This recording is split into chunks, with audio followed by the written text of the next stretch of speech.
ਆਵੈ ਜੀਓ ਭਾਵੈ ਅੰਨ ਨਾ ਪਾਣੀ। ਵੀ ਮੈਨੂੰ ਨੇਤਰਾਂ 'ਚ ਨੀਂਦ ਨਹੀਂ ਆਉਂਦੀ, ਮੈਨੂੰ ਕੁਛ ਵੀ ਅੰਨ ਪਾਣੀ ਨਹੀਂ ਪਾਉਂਦਾ। ਪਾਣੀ ਅੰਨ ਨਾ ਭਾਵੈ ਮਰੀਐ ਹਾਵੈ, ਬਿਨ ਪਿਰ ਕਿਉਂ ਸੁਖ ਪਾਈਐ। ਵੀ ਪਾਣੀ ਅੰਨ ਨਹੀਂ ਪਾਉਂਦਾ, ਵਿਛੋੜੇ ਦੇ ਵਿੱਚ ਸਾਡਾ ਮਰਨ ਹੈ। ਇਸ ਕਰਕੇ ਅਸੀਂ ਕਿਵੇਂ ਸੁੱਖ ਪ੍ਰਾਪਤ ਕਰੀਏ, ਉਸ ਪਿਆਰੇ ਤੋਂ ਬਿਨਾਂ ਕਿਵੇਂ ਸੁੱਖ ਪ੍ਰਾਪਤ ਹੋਵੇ। ਗੁਰ ਆਗੇ ਕਰੂੰ ਬੇਨੰਤੀ, ਜੇ ਗੁਰ ਭਾਵੈ ਜਿਉ ਮਿਲੈ ਤਿਵੈ ਮਿਲਾਈਏ। ਵੀ ਗੁਰ ਅੱਗੇ ਬੇਨਤੀ ਕਰੀਏ, ਜੇ ਗੁਰ ਨੂੰ ਪਾ ਜਾਵੇ ਫਿਰ ਜਿਵੇਂ ਆਪਾਂ ਮਿਲਦੇ ਹਾਂ, ਮਿਲ ਸਕਦੇ ਹਾਂ, ਗੁਰੂ ਸਾਨੂੰ ਉਵੇਂ ਮਿਲਾ ਦਿੰਦਾ ਹੈ।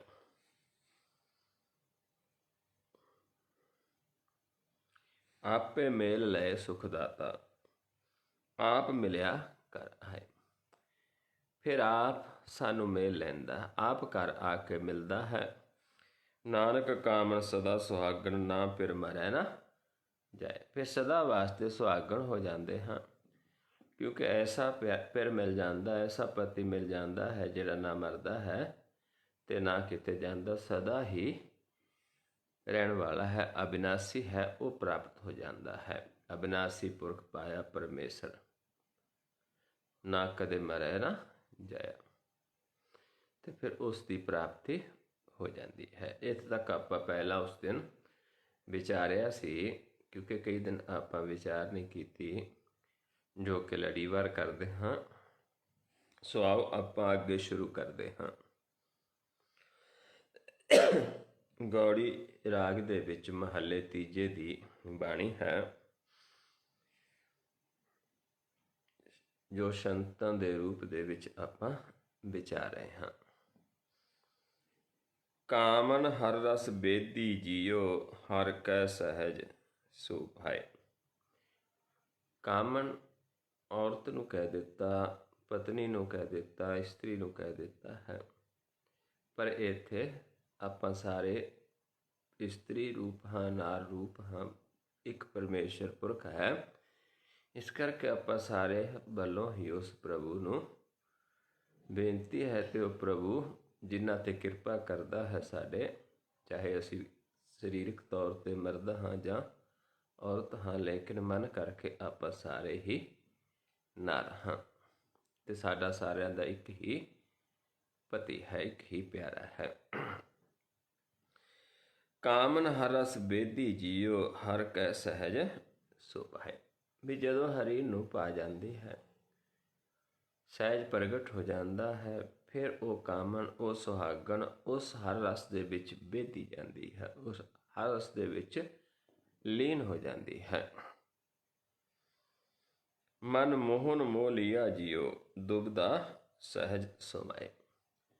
ਵੀ ਸਹਿਜ ਮਨ ਸਮਾ ਗਿਆ ਹੈ, ਦੁਬਦਾ ਖਤਮ ਹੋ ਗਈ ਹੈ, ਅਤੇ ਉਸ ਪਰਮੇਸ਼ਰ ਨੇ ਮਨ ਨੂੰ ਮੋਹ ਲਿਆ ਹੈ, ਕਿਉਂਕਿ ਆਪ ਮਿਲਾ ਲੈਂਦਾ, ਆਪ ਪ੍ਰਗਟ ਹੋ ਜਾਂਦਾ ਹੈ, ਆਪਣਾ ਪਿਆਰ ਆਪ ਲਾ ਲੈਂਦਾ ਹੈ, ਮੋਹ ਲੈਂਦਾ ਹੈ ਮਨ ਨੂੰ।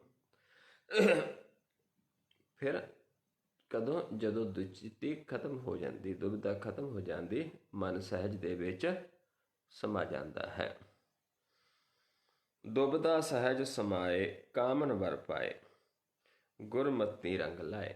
ਦੁਬਿਧਾ ਖਤਮ ਹੋ ਜਾਂਦੀ ਹੈ, ਮਨ ਸਹਿਜ ਵਿੱਚ ਸਮਾ ਜਾਂਦਾ ਹੈ, ਅਤੇ ਵਰ ਨੂੰ ਪਾ ਲੈਂਦਾ ਹੈ।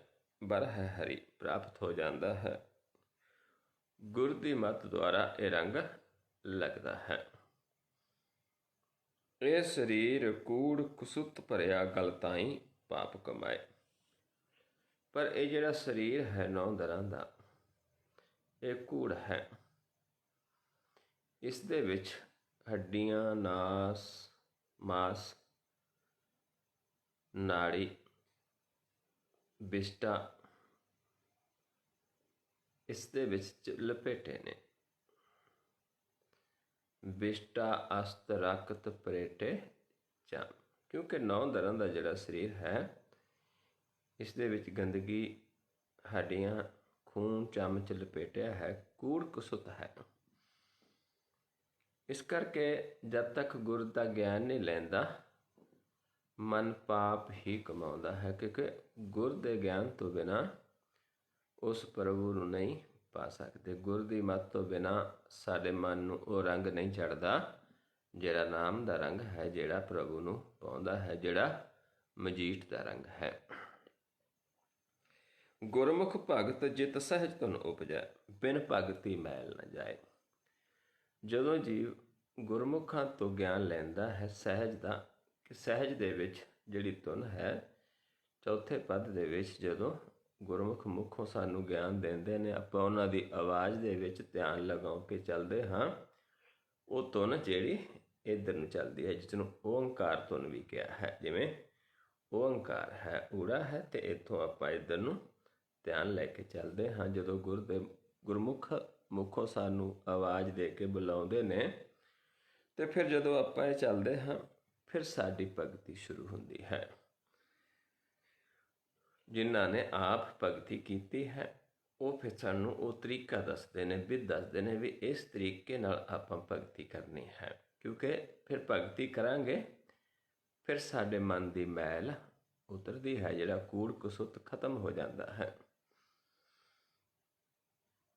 ਨਾਨਕ ਕਾਮਨ ਪਿਰੈ ਪਿਆਰੀ, ਵਿੱਚੋਂ ਆਪ ਗਵਾਏ। ਵੀ ਫਿਰ ਉਸ ਪਿਆਰੇ ਨੂੰ ਕਾਮਨ ਪਿਆਰੀ ਹੋ ਜਾਂਦੀ ਜਦੋਂ ਭਗਤੀ ਕਰਕੇ ਗੁਰ ਦੇ ਗਿਆਨ ਦੁਆਰਾ ਆਪਾ ਖਤਮ ਹੋ ਜਾਂਦਾ ਹੈ। ਗੁਰ ਪ੍ਰਸਾਦੀ ਜੀਵਤ ਮਰੈ, ਮਰ ਜੀਵੈ ਸ਼ਬਦ ਕਮਾਏ। ਮੁਕਤ ਦੁਆਰਾ ਸੋਈ ਪਾਏ, ਜੋ ਵਿੱਚੋਂ ਆਪ ਗਵਾਏ। ਇੱਦਾਂ ਜਦੋਂ ਫਿਰ ਗੁਰ ਗਿਆਨ ਲੈ ਕੇ ਚੱਲਦੇ ਹਾਂ, ਫਿਰ ਆਪਾ ਮਨ ਦਾ ਖਤਮ ਹੋ ਜਾਂਦਾ, ਪ੍ਰਕਾਸ਼ ਹੋ ਜਾਂਦਾ ਹੈ, ਅਤੇ ਫਿਰ ਉਹ ਪਿਆਰੀ ਹੋ ਜਾਂਦੀ ਹੈ ਪ੍ਰਭੂ ਨੂੰ। ਨਾਨਕ ਕਾਮਨ ਪਿਰੈ ਪਿਆਰੀ, ਉਸ ਪਿਆਰੇ ਨੂੰ ਪਿਆਰੀ ਹੋ ਜਾਂਦੀ ਉਹ, ਵਿੱਚੋਂ ਆਪ ਗਵਾਏ। ਜਦੋਂ ਆਪਾ ਖਤਮ ਹੋ ਜਾਂਦਾ, ਆਪਣਾ ਆਕਾਰ ਖਤਮ ਹੋ ਕੇ ਮਨ ਮੁਖ ਉਜਲ ਹੋ ਜਾਂਦਾ, ਪ੍ਰਕਾਸ਼ ਰੂਪ ਹੋ ਜਾਂਦਾ ਹੈ, ਨਿਰਮਲ ਹੋ ਜਾਂਦਾ ਹੈ। ਕਾਮਨ ਪਿਰ ਪਾਇਆ ਜੀਓ, ਗੁਰ ਕੈ ਪਾਏ ਪਿਆਰੇ। ਉਹ ਸਮਝਾਉਂਦੇ ਨੇ ਕਿਵੇਂ ਪਾਇਆ ਉਸ ਪਿਰ ਨੂੰ ਕਾਮਨ ਨੇ। ਗੁਰ ਦੇ ਨਾਲ ਪਹਿਲਾਂ ਪਿਆਰ ਪਾਇਆ, ਗੁਰ ਕੈ ਪਾਏ ਪਿਆਰੇ।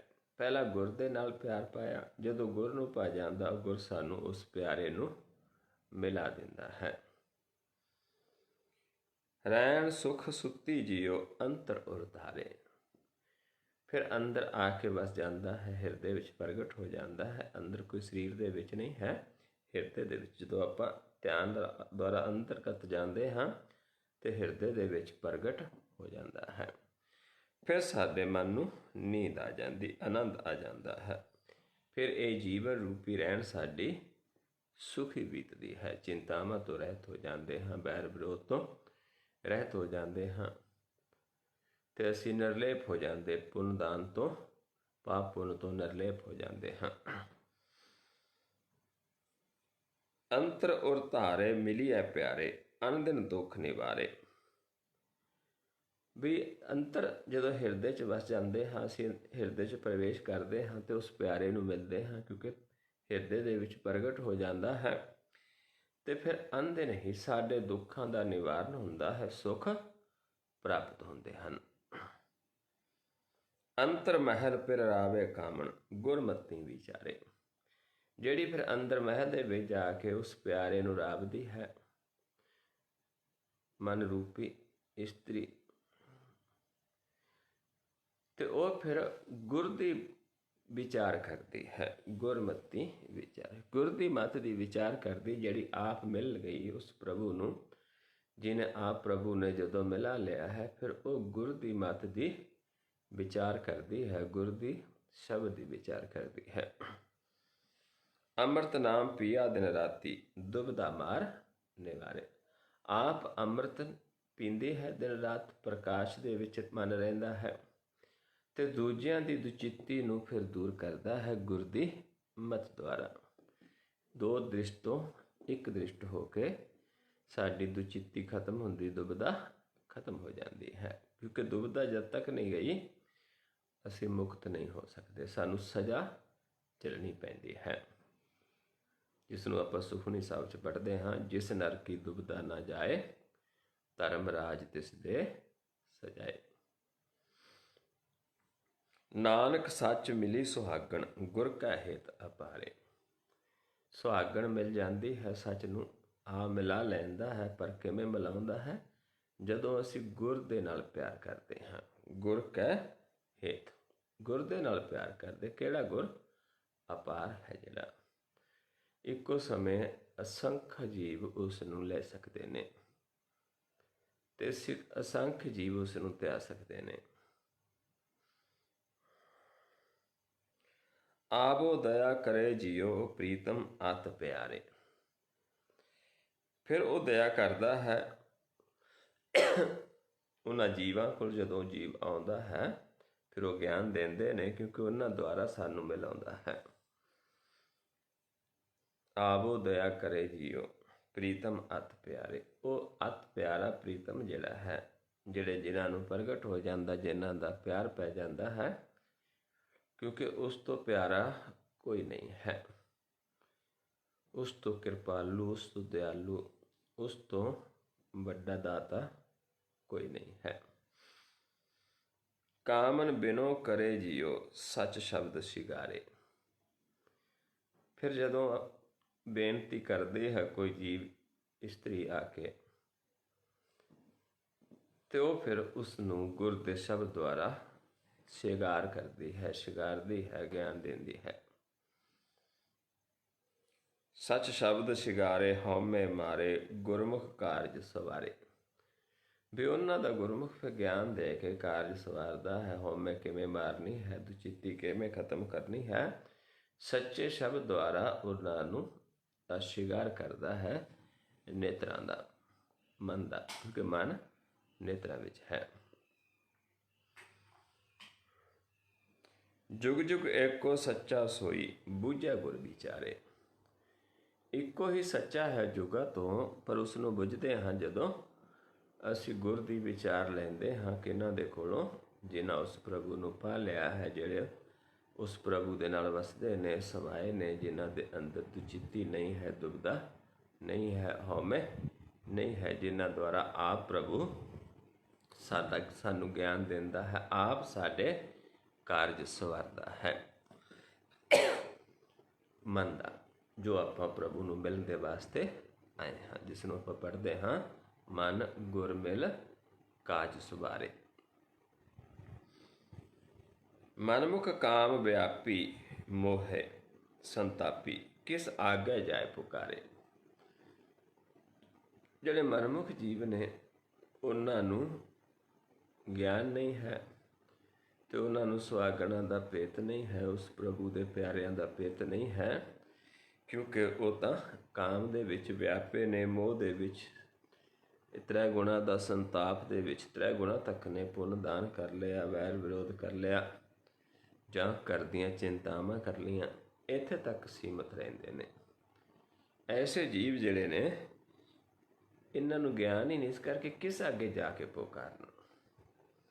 ਕਿਉਂਕਿ ਜਦ ਤੱਕ ਸਾਨੂੰ ਪਹਿਚਾਣ ਨਹੀਂ, ਪਤਾ ਨਹੀਂ ਹੈ ਕਿ ਜੋ ਪ੍ਰਭੂ ਨੂੰ ਮਿਲਿਆ ਹੈ ਉਹ ਕਿਸ ਅਵਸਥਾ 'ਚ ਹੁੰਦਾ, ਉਸਨੇ ਕੀ ਗਿਆਨ ਦੇਣਾ ਹੈ, ਕਿਵੇਂ, ਕਿੱਥੇ ਗਿਆਨ ਦੇਣਾ ਹੈ, ਕਿਵੇਂ ਸਾਨੂੰ ਉਸ ਪ੍ਰਭੂ ਦੇ ਨਾਲ ਪਿਆਰ ਦਾ ਮਾਰਗ ਦੱਸਣਾ ਹੈ, ਕਿਵੇਂ ਕੀ ਹਉਮੈ ਕੀ ਹੈ ਅਤੇ ਕਿਵੇਂ ਹਉਮੈ ਨੂੰ ਮਾਰਨਾ ਹੈ, ਦੁਬਿਧਾ ਕੀ ਹੈ, ਦੁਬਿਧਾ ਕਿਵੇਂ ਮਰਦੀ ਹੈ, ਕਿਵੇਂ ਸਾਨੂੰ ਪਤਾ ਚੱਲਦਾ ਹੈ ਕਿ ਹੁਣ ਅਸੀਂ ਦੁਬਿਧਾ ਦੇ ਵਿੱਚ ਹਾਂ, ਹੁਣ ਸਾਡੀ ਦੁਬਿਧਾ ਖਤਮ ਹੈ, ਸਾਡੀ ਦੁਚਿੱਤੀ ਖਤਮ ਹੈ। ਕਿਉਂਕਿ ਪਤਾ ਨਹੀਂ, ਇਸ ਕਰਕੇ ਕਿਸ ਕੋਲ ਜਾ ਕੇ ਉਹ ਪੁਕਾਰ ਕਰਨ। ਨਾਨਕ ਮਨਮੁਖ ਥਹੁ ਨਾ ਪਾਏ, ਬਿਨ ਗੁਰ ਅਤਿ ਪਿਆਰੇ। ਮਨਮੁਖ ਜਿਹੜੇ ਜੀਵ ਨੇ, ਉਸ ਪ੍ਰਭੂ ਦੇ ਦਰ 'ਤੇ, ਉਸ ਘਰ ਦੇ ਵਿੱਚ ਥਾਂ ਪ੍ਰਾਪਤ ਨਹੀਂ ਕਰਦੇ ਜਦ ਤੱਕ ਉਹ ਸੰਤਾਂ ਦਾ ਸੰਗ ਨਹੀਂ ਕਰਦੇ, ਸੁਹਾਗਣਾਂ ਦਾ ਸੰਗ ਨਹੀਂ ਕਰਦੇ, ਗੁਰਮੁਖਾਂ ਦਾ ਸੰਗ ਨਹੀਂ ਕਰਦੇ, ਤੇ ਜਾ ਕੇ ਗੁਰ ਦਾ ਗਿਆਨ ਨਹੀਂ ਲੈਂਦੇ, ਗੁਰ ਦੇ ਨਾਲ ਪਿਆਰ ਨਹੀਂ ਪਾਉਂਦੇ। ਮੁੰਦ ਇਆਣੀ ਭੋਲੀ, ਨਿਗੁਣੀਆਂ ਜੀਓ, ਫਿਰ ਅਗਮ ਅਪਾਰਾ। ਕਿਉਂਕਿ ਜਿਹੜੇ ਭੁੱਲੇ ਜੀਵ ਨੇ, ਗੁਣਾਂ ਤੋਂ ਹੀਣੇ ਨੇ, ਉਸਨਾਂ ਨੂੰ ਪਤਾ ਹੀ ਨਹੀਂ ਵੀ ਜਿਹੜਾ ਪ੍ਰੀਤਮ ਹੈ ਉਹ ਸਰਬ ਵਿਆਪਕ ਹੈ। ਮਨਮੁਖ ਲੋਕ ਨੇ ਕੋਈ ਕਿਤੇ ਲੱਭਦਾ ਹੈ ਉਸ ਪ੍ਰਭੂ ਨੂੰ, ਕੋਈ ਕਿਤੇ ਲੱਭਦਾ ਹੈ, ਪਰ ਉਹਨਾਂ ਨੂੰ ਇਹ ਗਿਆਨ ਹੀ ਨਹੀਂ ਕਿ ਉਹ ਤਾਂ ਅਗੰਮ ਹੈ, ਅਪਾਰ ਹੈ, ਸਰਬ ਵਿਆਪਕ ਹੈ, ਕਣ ਕਣ ਦੇ ਵਿੱਚ ਹੈ, ਜਰੇ ਜਰੇ ਦੇ ਵਿੱਚ ਹੈ, ਸਦਾ ਸਾਡੇ ਸਾਹਮਣੇ ਹੈ, ਸਾਨੂੰ ਸਵਾਸ ਦੇ ਕੇ ਜਿੰਦਾ ਰੱਖਦਾ ਹੈ, ਸਾਰੇ ਸੰਸਾਰ ਨੂੰ ਪਾਲਣਹਾਰ ਹੈ। ਕਿਉਂਕਿ ਉਹਨਾਂ ਨੂੰ ਇਹ ਗਿਆਨ ਹੀ ਨਹੀਂ ਹੈ, ਇਸ ਕਰਕੇ ਉਹਨਾਂ ਨੂੰ ਇਹ ਵੀ ਨਹੀਂ ਪਤਾ ਵੀ ਕਿਵੇਂ ਅਸੀਂ ਮਿਲ ਸਕਦੇ ਹਾਂ, ਕਿੰਨਾ ਸਾਡੇ ਨੇੜੇ ਵਸਦਾ ਹੈ। ਆਪੇ ਮੇਲ ਮਿਲਿਆ ਜਿਉ ਆਪੇ ਬਖਸ਼ਣਹਾਰਾ। ਆਪੇ ਮੇਲ ਮਿਲਾ ਲੈਂਦਾ ਹੈ, ਆਪੇ ਬਖਸ਼ਣਹਾਰਾ ਹੈ। ਪਰ ਜਦੋਂ ਗੁਰ ਦੇ ਨਾਲ ਪਿਆਰ ਪਾਉਂਦੇ ਹਾਂ, ਗੁਰ ਤੋਂ ਬਿਨਾਂ ਨਹੀਂ ਮਿਲ ਸਕਦੇ। ਜਿਹੜੇ ਜੀਵਾਂ ਨੂੰ ਸੋਝੀ ਹੋ ਜਾਂਦੀ ਹੈ ਕਿ ਪਤਾ ਚੱਲ ਜਾਂਦਾ ਹੈ ਕਿ ਸਾਧੂ ਸੰਤ ਕਿਉਂ ਜੇ ਹੁੰਦੇ ਨੇ, ਉਹਨਾਂ ਦਾ ਸੰਗ ਕਰਨ ਦੇ ਨਾਲ ਸਾਨੂੰ ਕਿਹੋ ਜਿਹਾ ਗਿਆਨ ਮਿਲਦਾ ਹੈ, ਕਿਵੇਂ ਸਾਨੂੰ ਪਤਾ ਚੱਲਦਾ ਹੈ ਕਿ ਹਾਂ ਅਸੀਂ ਸਾਧੂ ਸੰਤਾਂ ਦਾ ਸੰਗ ਕਰਦੇ ਹਾਂ, ਫਿਰ ਹੀ ਅਸੀਂ ਉਸ ਪ੍ਰਭੂ ਨੂੰ ਮਿਲ ਸਕਦੇ ਹਾਂ। ਜਿਹੜੇ ਮਨਮੁਖ ਜੀਵ ਨੇ, ਜਿਨ੍ਹਾਂ ਨੂੰ ਇਹ ਗਿਆਨ ਹੀ ਨਹੀਂ, ਉਹ ਫਿਰ ਕਿਸ ਅੱਗੇ ਜਾ ਕੇ ਪੁਕਾਰ ਕਰਨ। ਜਿਨ੍ਹਾਂ 'ਤੇ ਖੁਸ਼ ਹੁੰਦਾ ਹੈ ਉਹਨਾਂ ਨੂੰ ਫਿਰ ਗੁਰ ਮਿਲਦਾ ਹੈ, ਫਿਰ ਗੁਰ ਦੇ ਨਾਲ ਪਿਆਰ ਪਾਉਂਦੇ ਫਿਰ ਆਪ ਮਿਲਾ ਲੈਂਦਾ ਹੈ। ਆਪੇ ਮੇਲ ਮਿਲਿਆ ਜਿਉ ਆਪੇ ਬਖਸ਼ਣਹਾਰਾ। ਆਪ ਹੀ ਫਿਰ ਸਾਨੂੰ ਬਖਸ਼ ਦਿੰਦਾ ਹੈ, ਬਖਸ਼ਿੰਦਾ ਹੈ, ਦਿਆਲੂ ਹੈ, ਕਿਰਪਾਲੂ ਹੈ। ਅਵਗਣ ਬਖਸ਼ਣਹਾਰਾ ਕਾਮਨ ਕੰਤ ਪਿਆਰਾ, ਘਟ ਘਟ ਰਹਾ ਸਮਾਈ। ਵੀ ਉਹ ਜਿਹੜਾ ਕੰਤ ਪਿਆਰਾ ਹੈ ਕਾਮਨ ਦਾ, ਜਿਹੜਾ ਸਾਡੇ ਔਗਣਾਂ ਨੂੰ ਬਖਸ਼ਣਹਾਰ ਹੈ, ਉਹ ਘਟ ਘਟ ਦੇ ਵਿੱਚ ਵਸਿਆ ਹੋਇਆ ਹੈ, ਘਟ ਘਟ ਦੇ ਵਿੱਚ ਸਮਾਇਆ ਹੈ। ਪ੍ਰੇਮ ਪ੍ਰੀਤ ਭਾਏ ਭਗਤੀ ਪਾਈਐ, ਸਤਿਗੁਰ ਬੂਝ ਬੁਝਾਈ। ਸਤਿਗੁਰ ਸਾਨੂੰ ਫਿਰ ਬੂਝ ਬੁਝਾਉਂਦਾ ਹੈ ਕਿ ਕਿਵੇਂ ਉਸ ਪ੍ਰਭੂ ਨੂੰ ਪਾਉਣਾ ਹੈ। ਉਹਦੇ ਨਾਲ ਪ੍ਰੇਮ ਪ੍ਰੀਤ ਪਾਈ ਜਾਂਦੀ ਹੈ। ਉਸ ਦਾ ਭਗਤੀ ਕੀ ਹੈ? ਪ੍ਰੇਮਾ ਭਗਤੀ ਹੈ ਜਿਹੜੀ ਉਸ ਨੂੰ ਪਾਉਂਦੀ ਹੈ। ਪ੍ਰੇਮ ਪ੍ਰੀਤ ਪਾਏ ਭਗਤੀ ਪਾਈਐ। ਜਦੋਂ ਇਹ ਉਸ ਨੂੰ ਪਾਉਂਦੀ ਹੈ, ਜਦੋਂ ਆਪਾਂ ਇਹ ਕਰਦੇ ਹਾਂ, ਫਿਰ ਉਸ ਨੂੰ ਪਾ ਸਕਦੇ ਹਾਂ। ਇਸ ਦੀ ਸੋਝ ਹੀ ਕੌਣ ਦਿੰਦੇ ਨੇ? ਆਪ ਆਪਣੇ ਜਨਾਂ ਦੁਆਰਾ, ਜਿਹੜੇ ਉਸ ਨੂੰ ਪਿਆਰੇ ਨੇ, ਜਿਨ੍ਹਾਂ ਨੂੰ ਸੁਹਾਗਣਾ ਕਹਿ ਦਿੱਤਾ ਹੈ, ਸੰਤ ਕਹਿ ਦਿੱਤਾ ਹੈ, ਗੁਰਮੁਖ ਕਹਿ ਦਿੱਤਾ ਹੈ, ਜਿਨ੍ਹਾਂ ਦੀ ਰਸਨਾ ਤੋਂ ਆਪ ਬੋਲਦਾ ਹੈ, ਜਿਨ੍ਹਾਂ ਦੇ ਨਾਲ ਸਦਾ ਆਪ ਰਵਦਾ ਹੈ, ਜਿਨ੍ਹਾਂ ਦੇ ਸਾਹਮਣੇ ਸਦਾ ਪ੍ਰਗਟ ਰਹਿੰਦਾ ਹੈ, ਅਠੇ ਪਹਿਰ ਬਸਦਾ ਹੈ, ਉਹਨਾਂ ਦੀ ਰਸਨਾ ਤੋਂ ਫਿਰ ਸਾਨੂੰ ਆਪ ਇਹ ਗਿਆਨ ਦਿੰਦਾ ਹੈ, ਆਪ ਬੂਝ ਬੁਝਾਉਂਦਾ ਹੈ, ਆਪ ਸੋਝੀ ਦਿੰਦਾ ਹੈ ਵੀ ਇਸ ਤਰੀਕੇ ਦੇ ਨਾਲ ਤੁਸੀਂ ਪ੍ਰੇਮ ਕਰੋ, ਪ੍ਰੀਤ ਪਾਓ, ਫਿਰ ਹੀ ਉਸ ਨੂੰ ਪਾ ਸਕਦੇ ਹਾਂ। ਸਦਾ ਆਨੰਦ ਰਹੇ ਦਿਨ ਰਾਤੀ, ਅਣ ਦਿਨ ਰਹੇ ਲਿਵ ਲਾਈ। ਜਿਹੜੇ ਅਣ ਦਿਨ ਉਸ ਪ੍ਰਭੂ ਦੇ ਨਾਲ ਲੀਵ ਜੋੜ ਕੇ ਰੱਖਦੇ ਨੇ, ਸਦਾ ਆਨੰਦ ਦੇ ਵਿੱਚ ਰਹਿੰਦੇ ਨੇ, ਉਹ ਫਿਰ ਸਾਨੂੰ ਦੱਸਦੇ ਨੇ ਕਿ ਇੱਦਾਂ ਆਪਾਂ ਹਰ ਸਮੇਂ ਉਸ ਨਾਲ ਪ੍ਰੇਮ ਕਰ ਸਕਦੇ ਹਾਂ, ਹਰ ਸਮੇਂ ਉਸ ਦੇ ਦਰਸ਼ਨ ਕਰ ਸਕਦੇ ਹਾਂ। ਨਾਨਕ ਸਹਿਜੇ ਹਰ ਵਰ ਪਾਇਆ, ਸਾ ਧਨ ਨੌ ਨਿਧ ਪਾਈ। ਵੀ ਸਹਿਜ ਦੇ ਵਿੱਚ ਜਾ ਕੇ ਜਿਨ੍ਹਾਂ ਨੇ ਉਸ ਹਰ ਵਰ ਨੂੰ ਪਾ ਲਿਆ, ਤੇ ਉਹਨਾਂ ਕੋਲ ਫਿਰ ਮਾਲਕ ਇਹ ਖਜ਼ਾਨਾ ਵੀ ਬਖਸ਼ ਦਿੰਦਾ ਹੈ, ਜਿਹੜਾ ਨੌ ਨਿਧ ਨਾਮ ਦਾ ਖਜ਼ਾਨਾ ਹੈ, ਜਿਹੜਾ ਨਿਦਾਨ ਹੈ। ਜਿਹੜੇ ਹਰੀਵਾਰ ਨੂੰ ਪਾ ਲੈਂਦੇ ਨੇ, ਆਪ ਉਹਨਾਂ ਨੂੰ ਇਹ ਖਜ਼ਾਨਾ ਬਖਸ਼ਦਾ ਹੈ, ਆਪਣੇ ਖਜ਼ਾਨੇ ਦੀਆਂ ਕੁੰਜੀਆਂ ਬਖਸ਼ ਦਿੰਦਾ ਹੈ, ਅਨਹਦ ਬਾਣੀ ਦਾ ਗਿਆਨ ਬਖਸ਼ ਦਿੰਦਾ ਹੈ। ਅਨਹਦ ਬਾਣੀ ਪੂੰਜੀ ਸੰਤਨ ਹੱਥ ਰਾਖੀ ਕੁੰਜੀ। ਸੋ ਇਸ ਤਰੀਕੇ ਨਾਲ ਸਾਨੂੰ ਸਮਝਾਇਆ ਹੈ। ਪਰ ਬੈਰਾਗ ਜ਼ਰੂਰੀ ਹੈ, ਭੈ ਵੀ ਜ਼ਰੂਰੀ ਹੈ, ਕਿਉਂਕਿ ਭੈ ਤੋਂ ਬਿਨਾਂ ਭਉ ਨਹੀਂ ਪੈਦਾ ਹੁੰਦਾ, ਅਤੇ ਭਉ ਤੋਂ ਬਿਨਾਂ ਭਗਤੀ ਨਹੀਂ ਹੁੰਦੀ। ਸੋ ਆਓ ਹੁਣ ਆਪਾਂ ਨਾਲ ਨਾਲ ਸ਼ਿੰਗਾਰ ਕਰੀਏ, ਅਭਿਆਸ ਕਰੀਏ, ਉਹ ਬੁੱਝੀਏ ਕਿ ਕਿਵੇਂ ਪ੍ਰੇਮ ਪੈ ਸਕਦਾ ਹੈ, ਕਿਵੇਂ ਪ੍ਰੀਤ ਪਾਈ ਜਾ ਸਕਦੀ ਹੈ, ਕਿਵੇਂ ਮਨ ਨਿਰਮਲ ਹੋ ਸਕਦਾ ਹੈ, ਕਿਵੇਂ ਸਾਡੇ ਮਨ ਦੀ ਦੁਬਿਧਾ ਖਤਮ ਹੁੰਦੀ ਹੈ। ਦੁਬਿਧਾ ਕੀ ਹੈ, ਆਓ ਆਪਾਂ ਹੁਣ ਸਮਝਦੇ ਹਾਂ, ਨਾਲੇ ਪ੍ਰੇਮ ਪਾਉਣ ਦੀ ਕੋਸ਼ਿਸ਼ ਕਰਦੇ ਹਾਂ, ਕਿਉਂਕਿ ਇਹ ਸਾਡਾ ਜਿਹੜਾ ਪਿਆਰ ਹੈ ਇਹ ਦਿਖਾਵੇ ਦਾ ਨਹੀਂ ਚਾਹੀਦਾ, ਇਹ ਮਨ ਦੁਆਰਾ ਪਿਆਰ ਪੈਣਾ ਚਾਹੀਦਾ ਹੈ। ਦ੍ਰਿਸ਼ਟੀ ਦੁਆਰਾ ਹੀ, ਨੇਤਰਾਂ ਦਾ ਹੀ ਸ਼ਿੰਗਾਰ ਹੈ, ਦਰਸ਼ਨਾਂ ਦੀ ਹੀ ਪਿਆਸ ਹੋਣੀ ਚਾਹੀਦੀ ਹੈ, ਕਿਉਂਕਿ ਪ੍ਰਭੂ ਜਾਣਦਾ ਹੈ ਕਿ ਕੌਣ ਜੀਵ ਕਿਸ ਵਾਸਤੇ ਗਿਆਨ ਲੈਂਦਾ ਹੈ, ਸੁਣਦਾ ਹੈ। ਜਿਹੜੇ ਸਿਰਫ ਉਸ ਪ੍ਰਭੂ ਨੂੰ ਮਿਲਣਾ ਚਾਹੁੰਦੇ ਨੇ, ਉਸ ਪ੍ਰਭੂ ਦੇ ਦਰਸ਼ਨ ਕਰਨਾ ਚਾਹੁੰਦੇ ਨੇ, ਉਹਨਾਂ 'ਤੇ ਉਹ ਖੁਸ਼ ਹੁੰਦਾ ਹੈ। ਇਸ ਕਰਕੇ ਕਿਵੇਂ ਆਓ ਸਮਝੀਏ ਆਪਾਂ।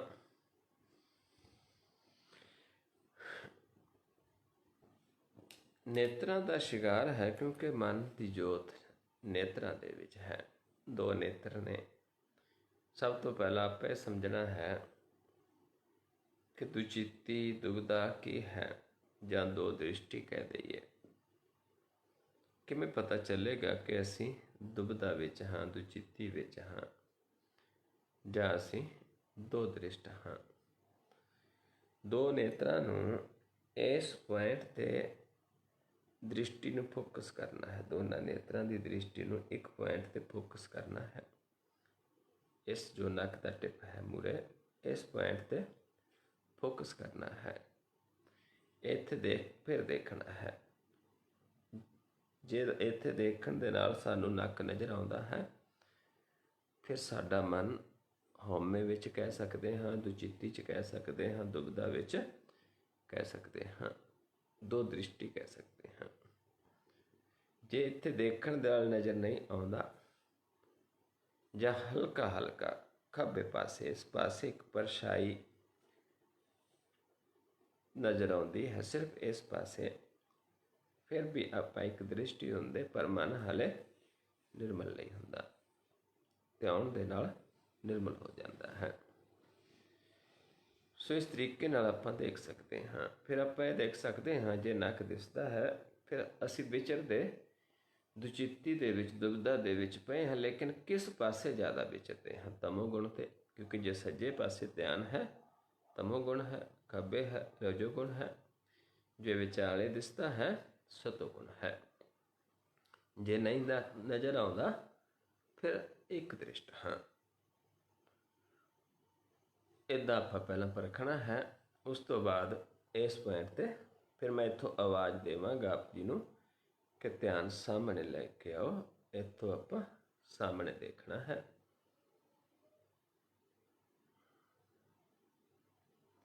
ਇੱਥੋਂ ਫਿਰ ਮੈਂ ਆਵਾਜ਼ ਦੇਵਾਂਗਾ ਆਪ ਜੀ ਨੂੰ ਕਿ ਧਿਆਨ ਮਸਤਕ ਦੇ ਸਾਹਮਣੇ ਲੈ ਜਾਓ, ਪਲਕਾਂ ਉੱਤੇ ਚੁੱਕ।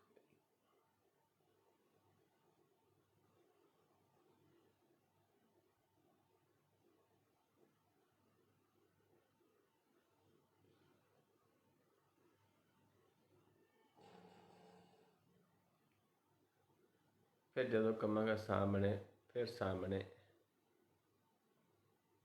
ਫਿਰ ਜਦੋਂ ਕਹਾਂਗਾ ਸਮ ਕਰਕੇ ਦੇਖੋ, ਫਿਰ ਇੱਥੇ ਦ੍ਰਿਸ਼ਟੀ ਫੋਕਸ ਕਰਕੇ ਦੇਖਣਾ ਹੈ।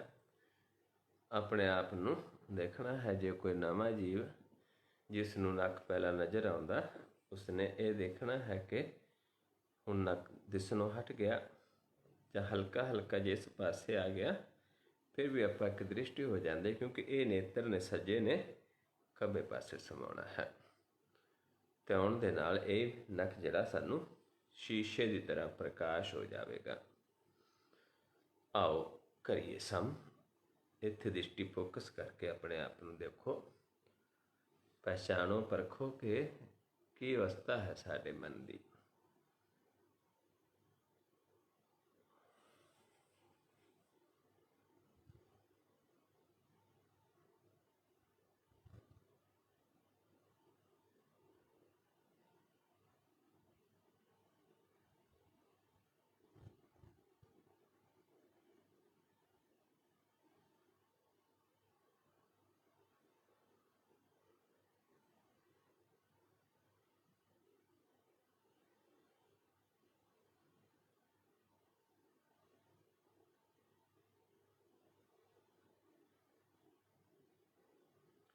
और सामने लेके आओ ध्यान।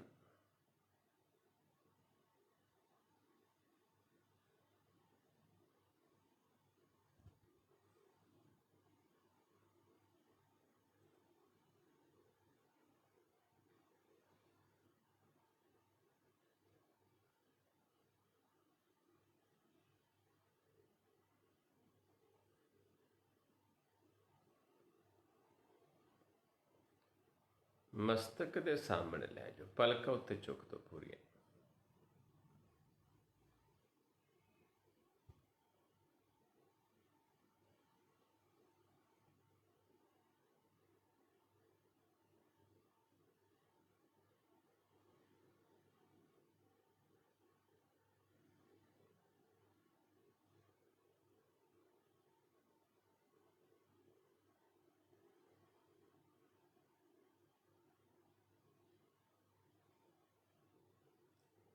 फिर सामने वापस लेके आओ।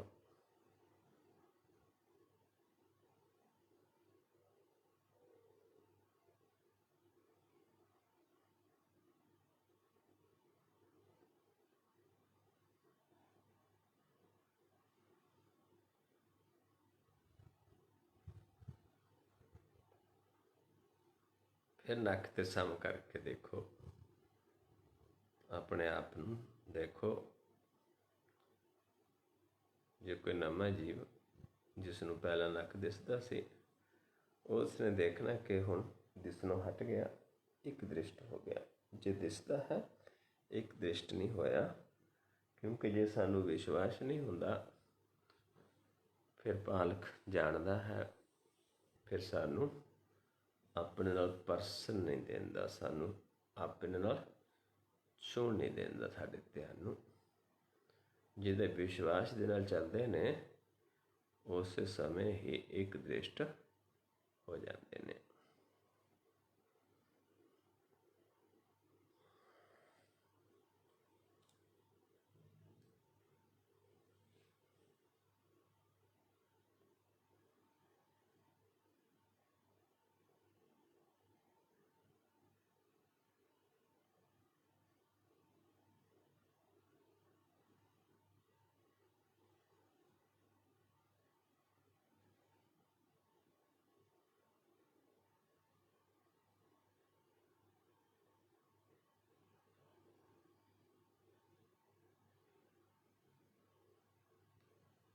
नीचे लैके जाओ ध्यान। हुण आपां जिथे बैठे, जो थले विछया है साडे, चादर फर्श जो भी है, इत्थे आपां बैठे हाँ। उस तो आपां थोड़ा जिहा उपर देखना है। नक नूं छड्ड देना हुंदा जदों आपां थल्ले लै जांदे। इस पॉइंट नूं आपां छड्ड के अगे चले जाना है अपने तो 2-2.5 फुट 3 फुट भी आपां ध्यान अगे लै जाओ। जो थल्ले विछया फर्श जो चादर है, उस तो थोड़ा उपर देखने की कोशिश करनी हुंदी, क्योंकि अपने आप ही सानू अनुभव होना शुरू हो जाता है।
और फिर सम करके अपने आप को देखिए। ਫਿਰ ਦ੍ਰਿਸ਼ਟੀ ਨੂੰ ਫੋਕਸ ਕਰਕੇ ਇੱਥੇ ਫਿਰ ਆਪਣੇ ਆਪ ਨੂੰ ਦੇਖੀ।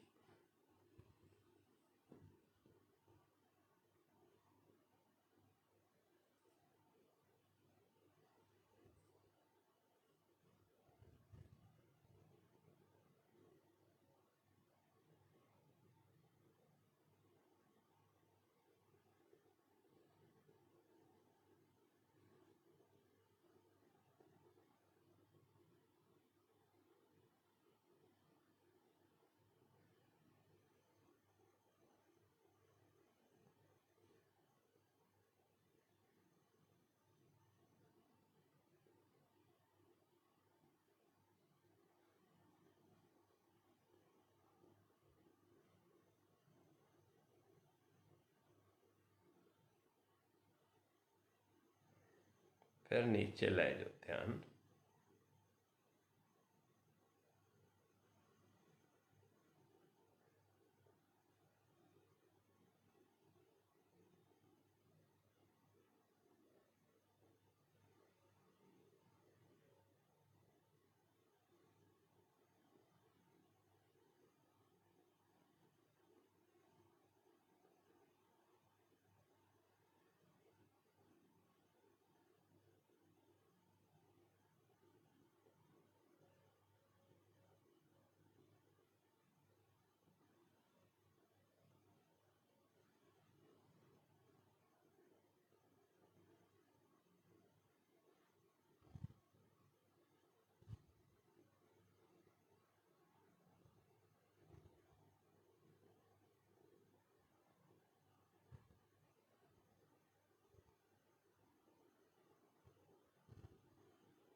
फिर सम करके देखो अपने आप ਨੂੰ।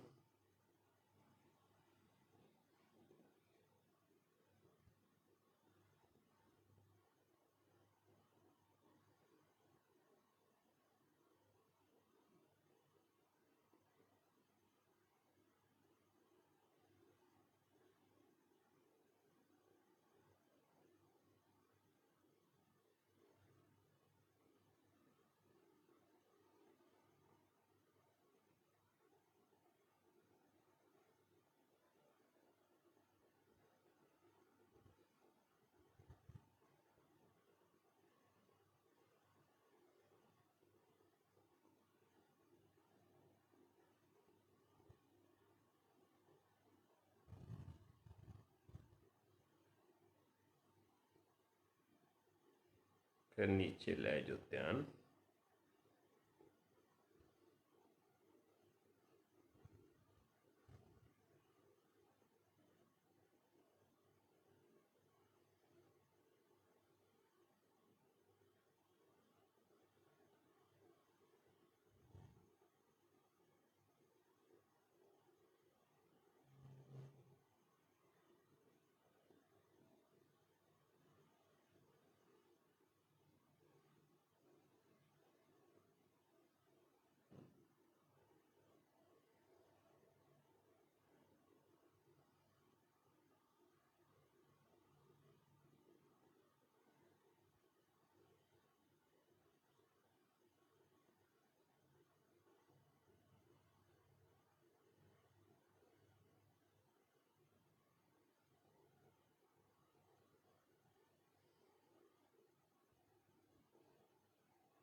और सामने लेके आइए ध्यान।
मस्तक दे सामने लै जाओ, पलक उत्ते चक दो।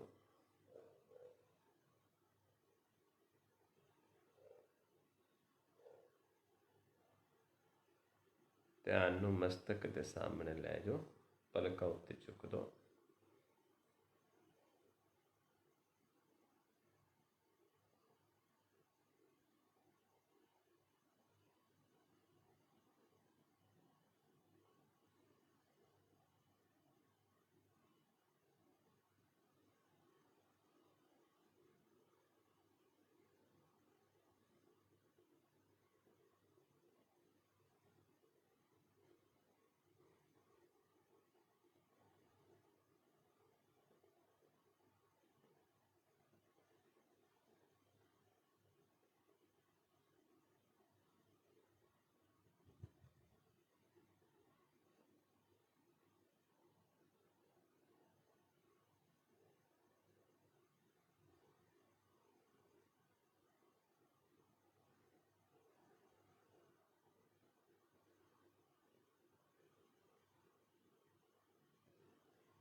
और सामने लेके आइए ध्यान।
नीचे ले जो ध्यान।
और सम करके देखिए अपने आप ਨੂੰ ਪਿਆਰਿਓ, ਆਪਣੇ ਪ੍ਰਕਾਸ਼ ਰੂਪ ਨੂੰ ਦੇਖੀਏ, ਆਪਣੇ ਆਪ ਨੂੰ ਦਰਸ਼ਨ ਕਰੀਏ, ਆਪਣੇ ਆਪ ਨੂੰ ਪਹਿਚਾਣੀਏ।